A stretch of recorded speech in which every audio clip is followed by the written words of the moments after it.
Okay. This requires a little bit of coordination, but I can show you a couple little things that will make this a little bit easier. Now notice I've got my sample hoist winch over here oriented the same direction as the one I'm putting it together. Because if you get things in backwards, you'll end up with a go along instead of a come along. Okay, so they've got, with my sample, the fixed hook support is toward me, so that's how I've got these. So now what you can do is you can take this and just set it in between. Got to get the pawl on the other side, okay, so it goes this way. Set this in between here, and now the trick is you've got to raise this up, you've got to put the frames on the outside of this, and you've got to have your spool guard on the outside too. So what I do is I grab a hold of these, get them in about the right spot, and then squeeze the opposite end of the frames together, and then you can pick this up and set it inside your spool guard like that. Okay. And then I'm going to bring my bolt. I want to have all my bolts go in the same direction, so I'm coming over here and I get this through the hole. Okay, I got everything pretty good. It lined up pretty well. Now I bring this bolt through. This is where if you didn't put the grease on the outside of your handles, those washers will fall down on the bolt and then they won't be where they're supposed to be. And they'll get bound up and trapped. Okay, so got to just get the other side of the holes in the frame lined up. And you may find that you have to run the drill back through some of these holes. Okay, there we go. Alright, I got it through. Okay, and I'm making sure that the washers stay put. Now we have some little pieces of banding material. If your washers fall off, you can reach in here with these and kind of get them back where they're supposed to be. Okay, so now I can put my lock washer and my nut on here. Like that. Okay, so that's loosely assembled now.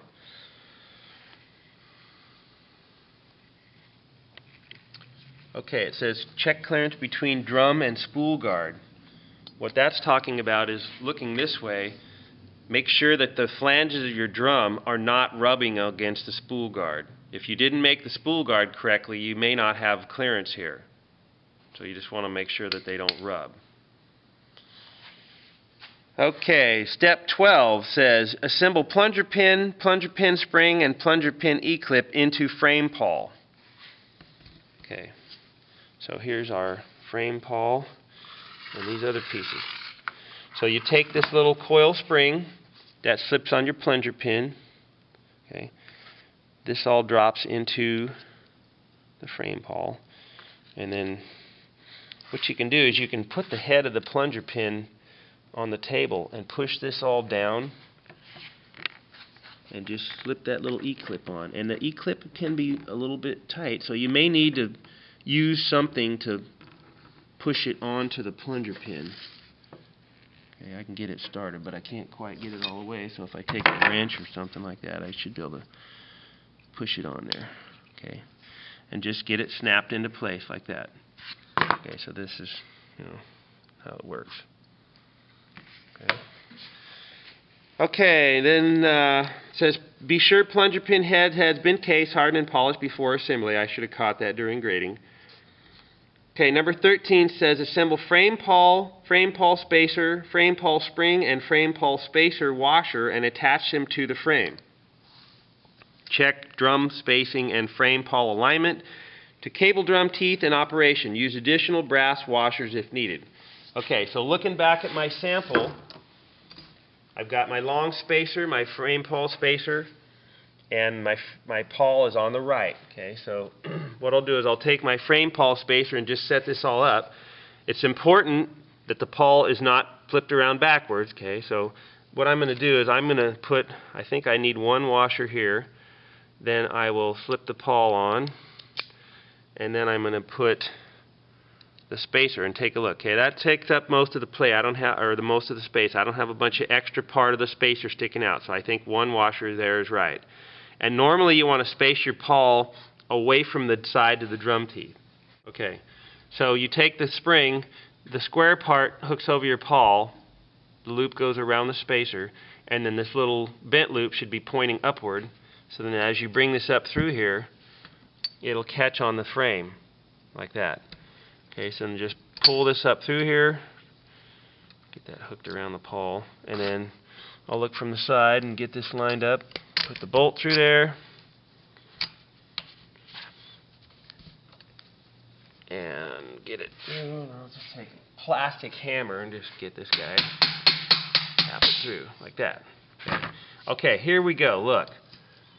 Notice how the bolt is sticking through and I've got unthreaded portion here. I'm not going to be able to tighten the nut and clamp these.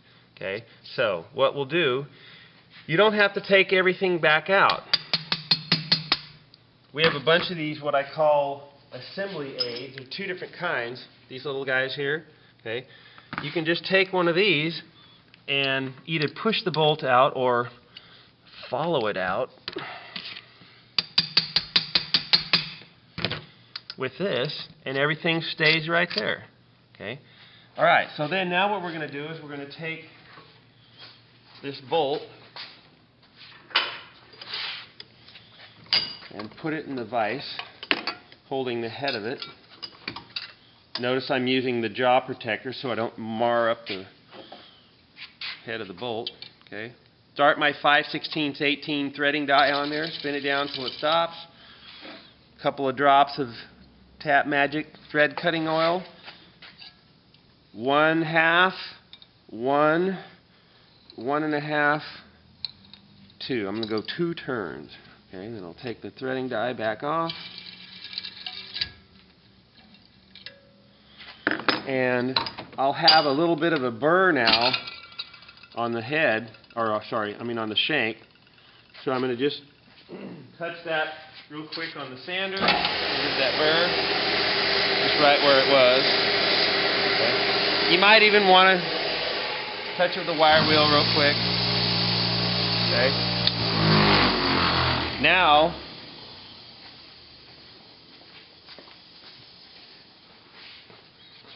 I should be able to put this back in, and I'll have enough threads to tighten it back up.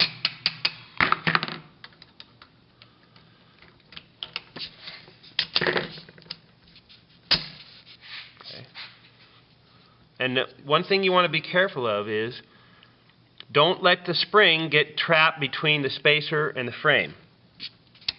Okay. It actually was.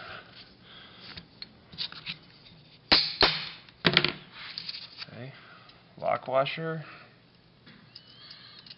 and 5/16 18 nut. Tighten this up.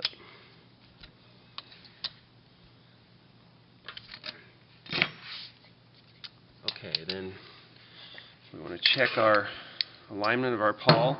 Okay. You don't want it sticking out beyond the face of the teeth because then you're losing contact area. You also don't want it to rub on the side of the teeth, the flange next to the teeth. Okay, so that looks really good, and it doesn't have a bunch of free play. Okay, if it has a bunch of free play, it'll allow the spring to get caught between the frame and the spacer again. So this is good, just how it is. Spins freely. Okay, so now, actually, I could tighten this up a little bit. The spool guard's wiggling around because I didn't tighten that bolt yet. So we'll do that now.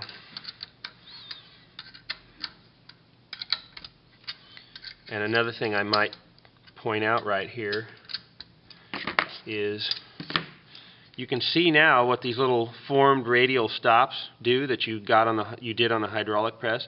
Those keep the spool guard from wiggling back and forth. This is to protect your drum. If you're down on the ground and you're ratcheting this like this and it's dragging through the dirt or something, like you're on concrete, this takes the brunt and not this. Okay, you don't want to tear up the edges of your drum. So now you can see what we have here is nice ratcheting action by both pawls. That's what you want to have at this point. And don't check all this without tightening the bolts. The bolts clamp things and stretch springs and get rid of gaps. You have to have everything tight.